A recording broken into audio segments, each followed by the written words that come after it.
Hello, so over here we have my image filter editor software. And just to show you the code to begin with, it consists of three files basically. So the first is just contains several headers and a function that just reads whatever's at the command line prompt.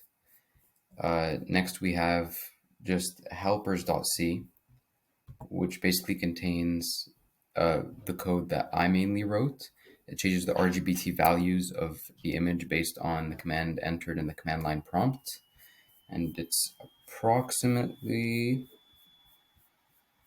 530 lines of code, give or take.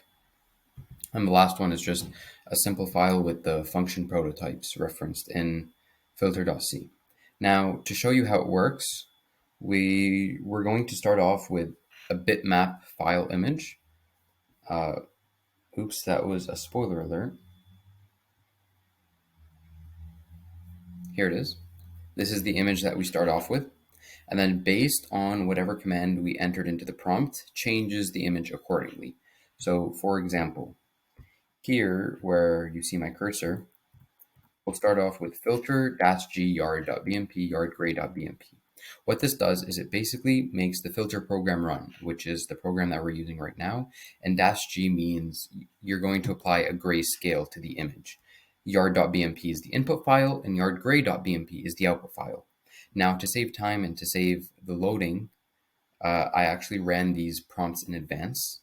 And this is actually how yardgray.bmp looks. It, of course, is just a gray filter applied to yard.bmp.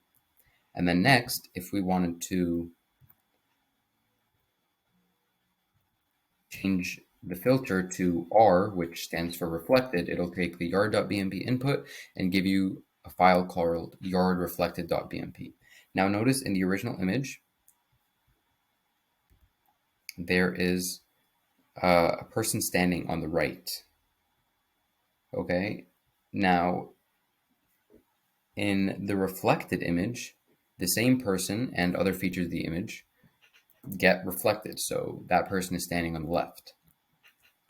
The next filter is blur.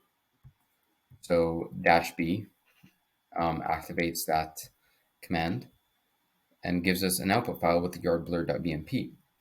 Yardblur basically blurs the pixel in the image. And lastly, and which is the coolest one,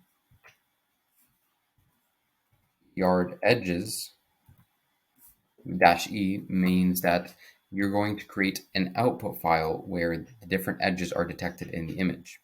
So to show you how that looks, it looks like this. It's a very beautiful picture, but what it's doing is it's highlighting the distinct edges and borders of the original image. Thank you.